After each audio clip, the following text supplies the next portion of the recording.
Congratulations on the film. Thanks very much. Thank you.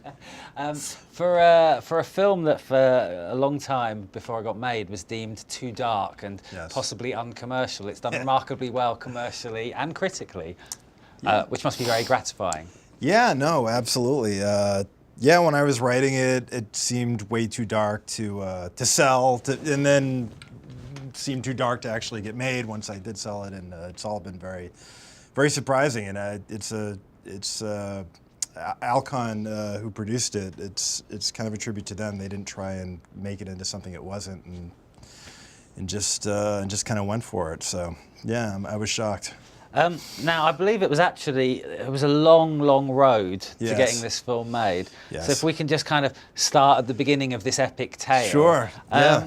Am I right in thinking you were living in Brooklyn when you wrote this? Yeah. And presumably you'd written some other scripts before Prisoners. A little bit. I went to film school long before I wrote Prisoners, and after that I had done just a bunch of random things in New York City. And at some point, I think I decided to just try just write spec scripts and see how that worked out. And I wrote one and used that script to get a manager in Los Angeles. I didn't have any sort of connections, so I just kind of randomly wrote 3 letters, and so I got someone to kind of pay a little bit of attention to me, and the script I wrote after that was Prisoners, or at least an early version of that, and that was in 2009, 2010. Or thereabouts, and I kind of worked on it for like a year or two, and I'd work on it at night, in the mornings. I was working this job, and eventually it took a while because I did many drafts of it. My manager would send me notes, I'd do another draft, and so on and so forth, and then finally got it to a point where we figured it was done, and barely managed to get an agent with it because every agency in town was like, "This is ridiculously dark, and we don't have a clue what to do with it." And finally, somebody decided to, they're like, "Oh, maybe there's something to this." And then we went out with it, and people seemed to like it. Mark Wahlberg was attached to it for a while, and he kind of championed it, and he ended up being a producer on it. And we went through a lot of different incarnations of directors and actors and so on and so forth. And it went on for quite some time where they were kind of trying to package it, and I still hadn't really officially sold it. I was still kind of working with my job, and everyone at the job was kind of like, "We thought you sold the script. What's going on?" Well, this is what I heard. I heard that there was a point out in Hollywood where it was the trades were saying Leonardo DiCaprio's side or Mark Wahlberg's side, Christian Bale's side. It's the most hottest script in town. Right. But meanwhile, you hadn't actually sold it. You hadn't sold it. You didn't have a penny, and you were still working back in Brooklyn at the day job. I was still doing the job. Going to work every day. And it was kind of weird too because they had written some stuff about it, and everyone there had figured it was some kind of a strange charade, all right? It was like, it went on and on and on. And then finally, we sold it to Alcon, and they just bought it with no attachments. And but even after that, it took time to figure out who was going to direct it, who was going to star in it, and then eventually it landed in Denis Villeneuve after they had seen it on Sunday, and he met with them, and soon after he signed on. He was able to get the thing greenlit, and Hugh Jackman was involved before that. But once Denis came on, I think everybody felt like he was the guy. And well, I was going to say, it sounds a bit rude, but for a first script, to sell your first script, the caliber of people involved in the production. I mean, pretty much everyone from director to cast to Roger Deakins' amazing cinematography. It's all Oscar winners or Oscar nominees. I mean, it's like you got the grade A package with this one. Yeah, it was like Christmas when it finally all came together, because it took. I couldn't even begin to describe to you how that all came to be. I don't know. It's bizarre to me in a beautiful way. And you touched on it earlier. So to get management out here, so you work in Brooklyn. Yes. I believe you sent a script, not Prisoners. You sent a script, and Yes. the feedback was An even less commercial horror movie. Yes. This was the commercial one. Yeah, this is This was the feel-good movie. Compared to the one I had written before this was kind of the feel-good, kind of like, I'm going to get into the zone on this one and really please all 4 quadrants. But what I thought was interesting was the management team who signed you up. Yes. For what eventually became Prisoners, they actually said to you, correct me if I'm wrong, apparently they said to you, the script you sent us we cannot sell. Yes. But feel good though it wasn't. Right. But Yes. they said that we like your voice. We think something else you write we will be able to sell. Yeah. They kind of like, we like the writing. We see something here. And then they kind of worked with it, after, and then I came to them with Prisoners soon after that, and they're like, all right. And so Prisoners was the pitch you sent them when they said, we'd like to see something else, give us a different idea. Yeah, exactly. Yeah, I had sent them a couple things, and I think, actually what happened was I think I got, I had gotten sick. I was on all this cold medicine, and I was just in a bad place, and I had sent my manager this sort of 1 page, like, hey, how about this? It's probably stupid because I'm on drugs, but and then he was like, yeah, this could be something. At that point where you sent the 1 pager for Prisoners, what was the outline? It was very, it was essentially what the movie is more or less, except it was exclusively about the father, the detective character, and the idea of it being more of a two-hander. That kind of came later, but it was just the basic idea that the father had, captured and done terrible things to someone who turns out to be innocent, and then what do you do, kind of thing. And that was essentially the gist of the 1 pager. Now that script, again, in the long journey to being made, I remember that made the blacklist and was getting talk that it was like, this is like the best script, unproduced script in Hollywood. La, la, la. At that point, I was just curious.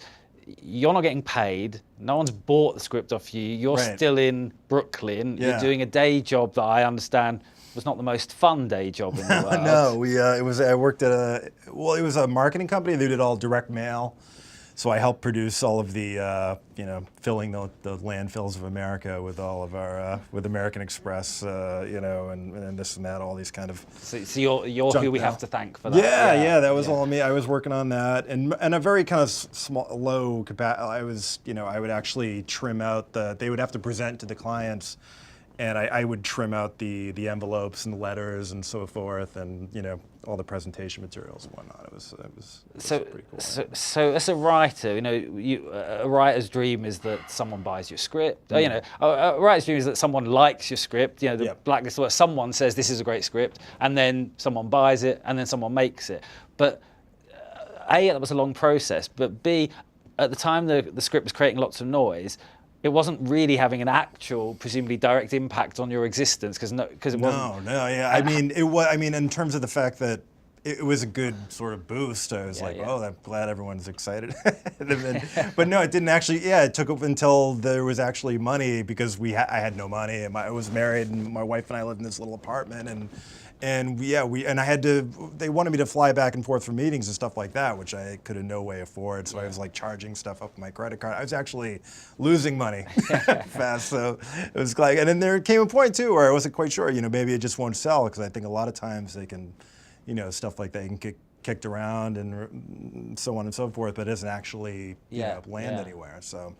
No, that's definitely a regular story. Yeah. But so presumably it was a good day when Alcon came in and said, we're buying it, we're making it, and it wasn't even, I believe it wasn't even talent, there were no talent stipulations. No, and that was what was great, because all of the packaging, because I was at a big agency and they were trying to get everything to kind of, to click that way, and Alcon just bought it without any attachments, so that was great.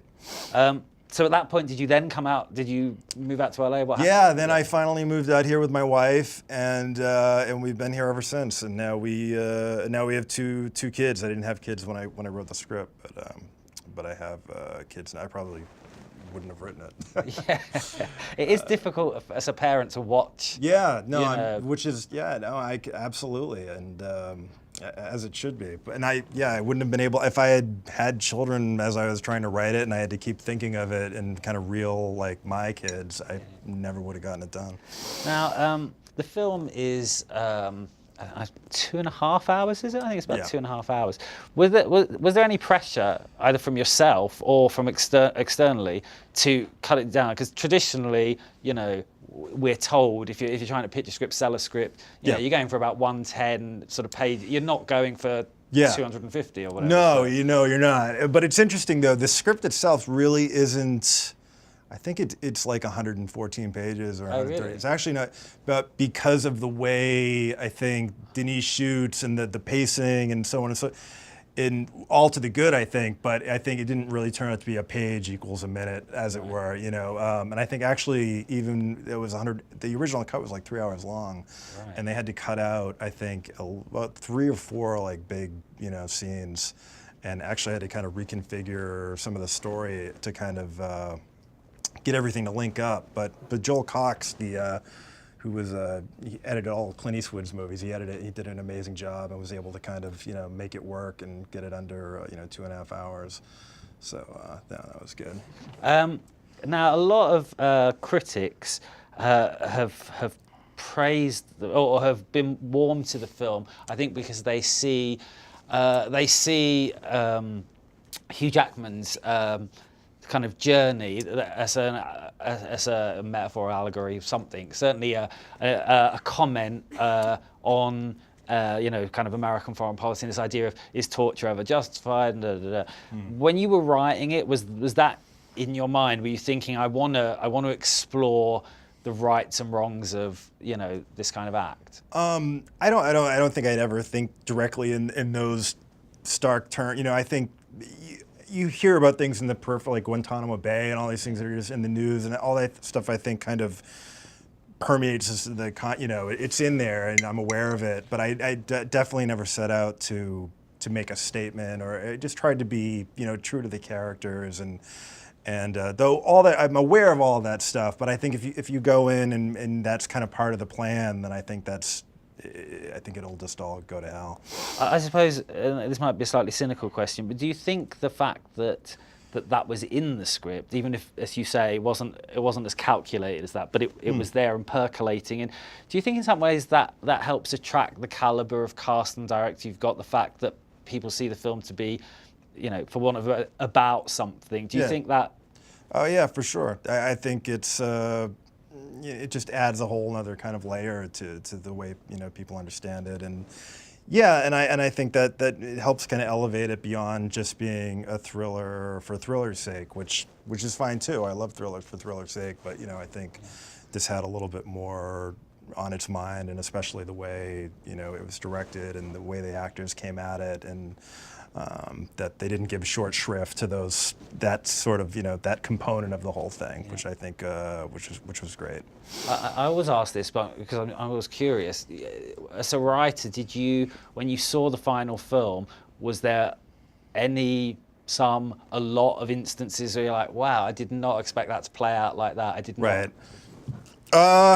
Yeah. I mean, it's strange. I mean, it happened. Usually, it overwrites the version you imagine in your head so quickly. It's hard sometimes, now thinking back on it. But yeah, there were a lot of things. I think just the performances, I think, just were kind of beyond what I had hoped for. And everyone just, delved so deeply into their respective characters, and how that all sort of, and then the violence of it all, I think, too, is, you see it on screen, and the way Denis shot it, and it definitely, it's different than just sort of, writing it. And even as you imagine it in your head, as visceral as you think you are imagining it, and when you see it on screen, it's like you're just as kind of like, oh, it's hard to take. You touched on it earlier as well, but one thing I was curious about was you mentioned that the film initially, when you were writing it, it was about It was about Hugh Jackman's character. It was about the father. Yeah. It was about, you know, his kind of deeds or misdeeds and how that plays out. But when I saw the film, I felt it was really about two characters. Yes. You know, at what stage did Detective Loki, did he kind of just emerge more and more as you were writing it? He kind of did, yeah. I mean, he was always in the story, but we weren't really kind of following him when he wasn't with the parents. That was we pretty much just experienced him when the parents did. And then, I don't know, like it was fairly early on, I just started slowly, his part just started getting bigger and just trying to figure out, what he was doing and trying to follow the kind of the investigative, piece of it all. And just the idea that they're kind of two sides of the coin, these two guys. They're different and they clash, but there's something kind of similar about them, and they have this sort of this kind of thing that happens. They kind of understand each other in this kind of weird way, and I just kind of kept building on that idea. Well, I was wondering because with the father, we see a lot of clues to who he is quite early on. He shoots, he's ready for an emergency. Mm-hmm. He passes on his credo to life to his son. He's religious. He's very, in some ways, clearly defined. Surely, yeah. Early in the film, we know the character that we're experiencing. Yes. But with Jake Gyllenhaal, I felt all the clues were hidden. It was like, It's always like an aside remark, a glimpse of a ring or a tattoo or something. You're like, what's this about? I felt like we were straining to discover who he was. Was that deliberate? Definitely, yeah, definitely. And I think the character was always sort of hard to define. You never really knew what his, he didn't seem to have a family. You never saw where he lived. And just the idea that he's sort of this person who's asking questions, and he himself is sort of a question, and trying to play with that idea. And then when Jake came on, we worked on it together, and he came up with the tics and the tattoos and stuff like that I think kind of further, like, who is this guy, and what does he want, and just kind of keeps you guessing. And I think it just created an interesting, because cop characters, they're just, they're people first and then cops second, and it's always fun to kind of, subvert the archetypes of all that stuff. Well, yeah, so I was going to ask about that. So how does that work as the writer when an actor comes on board of a certain status or caliber and says, I've got some questions, I want to do this. Did you spend a lot of time together? Did you swap ideas? Were there times where you went, no, he wouldn't say that. No, he wouldn't do. How does that work? Yeah, we sat down a couple times, me, Jake, and the director, and we would talk about the character and things he would or wouldn't do. And I kind of wrote up this backstory for Jake in terms of where he came from and what I did know about him. But yeah, and I mean, at first you're like, well, and he's the things that we're adding, the tattoos and the tics and stuff like that. It can be great, or it can just be too much, or so. And I think it's you have to trust in the director and the actor that they're gonna do it right, and they did. I think it's just you have to, but also I think it's just kind of good to keep anything that makes it better is good, regardless of whose idea it was or where it came from. It's all for the good, So I think that's a good way to go. Another thing, and I don't know if this was deliberate, but it surprised me a little, was near the end when we discover who the killer really is, and she is shot and dies. Her death is very quick. Yes. Which, traditionally, certainly in years gone by, in a Hollywood movie, we'd have made that death a bit more cathartic. We'd have kind of relished the killing of the sort of dragon, the demon a bit. Right, yeah, but it's almost throwaway in this. Yeah. He discovers who it is, bang, she's dead, and we've moved on to the next scene. Right. I remember thinking, whoa, that's it, she's dead, Yeah. I mean, to me, as I was writing it, to me it was just all about, gotta save the girl, and I think it never really occurred, but it's true. I mean, I think it's just the way Denis sort of sees things and the way he directs that, and also that he's not an American filmmaker too, so he doesn't necessarily, the tropes aren't as fully, burned into his psyche as they might otherwise be. So he kind of takes a different approach to certain things that we've seen done, a certain way many times. So that was all for the good, I think. So yeah, I think it's mostly to his yeah. Okay, and also the ending itself. Yes. Which is a little ambiguous. Was that always the ending? Yeah, it was. It was always in the script that, and it just kind of cuts out like that, and that was something I definitely figured was going to get changed in a big way, and there was definitely moments where certain people were involved and like, no, it's not going to end like that. It's going to keep going, and my character, and there were all sorts of discussions and whatnot, but it never actually changed, and then we got to shoot it the way we wanted to shoot it, and the producers were behind it, and everybody was kind of behind it, but the producers were still like, well, we're going to shoot an alternate too, just in case, it doesn't work for whatever reason. And they did that, so I wrote sort of an alternate, so that scene kind of goes on for another 2 minutes or so. Right. And they shot that, but then thankfully they were able to use the original. Was that going to be a DVD extra or something? I don't know. They haven't put it on there yet, so maybe not. We'll see. Now, one thing that surprised me was that in the long whilst you were going through a particularly long process of selling your first script and won't it get made, stars coming and going, sort of almost under the radar. In the midst of all that, you wrote Contraband, which came out and did very well. Tidy business, I believe. That was a good one. How did that come about? That came about because of Mark Wahlberg had read Prisoners, and he was involved with that. So he wanted to do something with me, and they had heard of there was this Icelandic movie that they wanted to see if they could remake and redo and so on and so forth. So I ended up doing that with him, and it was great, and it just kind of moved cranked right along. But that must have been very quick. That must have been written compared into to Prisoners, it was amazing. It was like I came on, I wrote the movie, they shot it, and it came out, and it was all like it was very free and easy. Not easy, but definitely it just kept happening on a schedule of sorts. Was it is it a different challenge? Because Prisoners is an original story. You came up with everything. It's your baby. With this, someone saying to you, "We've got a story. We've got a totally film." Different. Well, it's different in this. It's kind of like here's that film. The original film had a really good sort of structure. The way the kind of the skeleton of it was worked really well, and then it was just kind of reinventing characters and finding moments. In a way, it kind of frees you, I think, to. You're like, oh, cool, I know the plot works, so I can just, work on character stuff and try and get, dial and get all this other stuff to work. And it's different, but it's nice in a way when you know that at least, the plot works. If you get it right, at least it's not broken in some fundamental way. With Prisoners, it's quite elaborate's not the right word, but it's a complicated plot or plotting. That's going on underneath. What was harder for you, kind of nailing the plot or nailing the characterizations?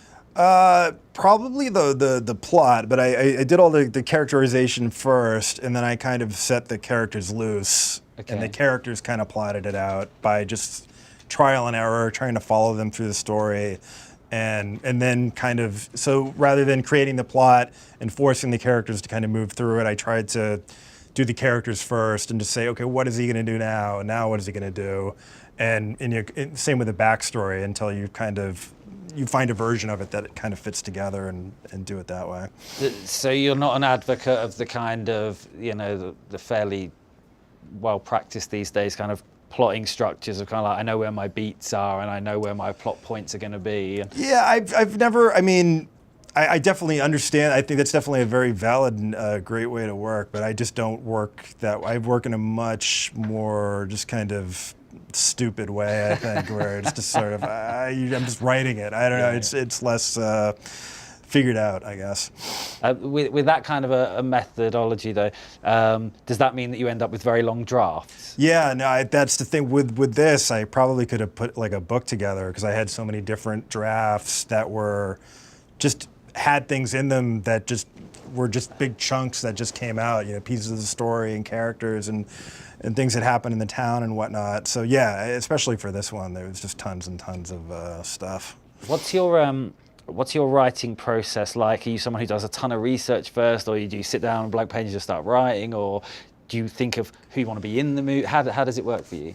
I usually just start writing it, or just start kind of working. I mean, obviously with this one, there wasn't really any research because it was all just, even though certain things are kind of, inspired by whatever from the news and what have you, but no, and now, depending on what the project is now, I'll do research and stuff like that, but I try and just start writing as soon as possible, because research can be really kind of lulls you into a sense of of happiness and ease, and it's fun to do it, but and it pays, and it's a good thing to do, but yeah, it's better probably for me just to start writing it.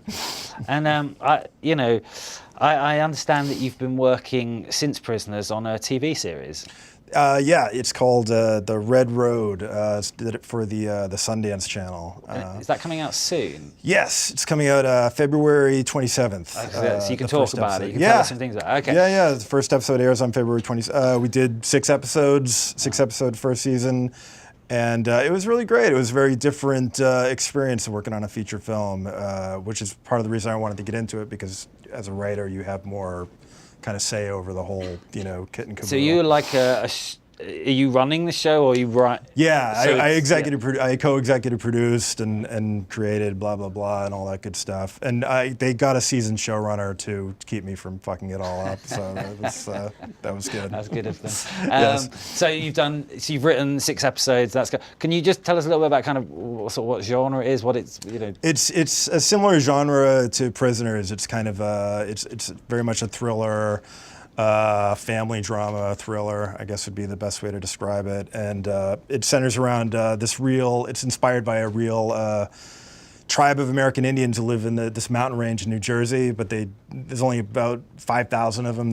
You can actually see Manhattan from the mountains from where they live, and they don't have federal recognition. A lot of people don't even think they're Indians, and there's all this kind of strange controversy about who they are. And it centers around this tribe and this cop who kind of polices the tribe in the small town where he grew up, and tried to just make it as much like a feature film thriller in terms of just kind of keeping the economy a story and just not really saving anything and just kind of churning through it and trying to make it as, just as jam-packed as possible. You think it's going to become more common now for people such as yourself to kind of to parallel career a little bit and just go, I'm going to do a feature, I'm going to do some TV, I'm going to just mix it up a bit? TV is obviously, it's a great time for TV, and there's a lot of great stuff. And there's things you can do in TV that you can't do in movies and vice versa. So I think I definitely love both for different reasons.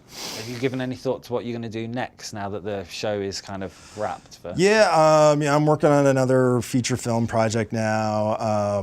They don't want me to announce it yet, but it's a book. It's a classic novel that I'm adapting, which is great. So it should be fun. I think I could guess it, but I'm not gonna. I won't do that. Okay.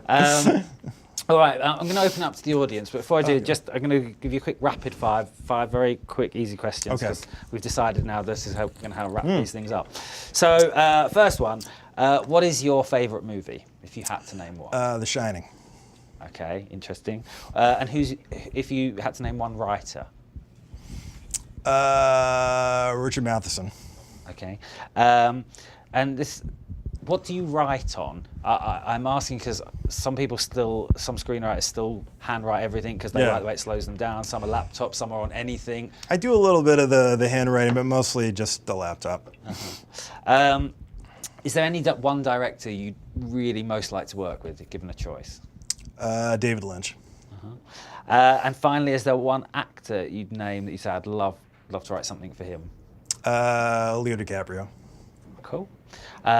Good answers. All right. Thank you very much. Let's open up and see if we've got some questions from the audience. Anyone? Oh, 2 at once. Let's go here first. Question. You mentioned Joel Cox had sort of under, I forget whose direction, going to shave some time off of this movie. Yeah.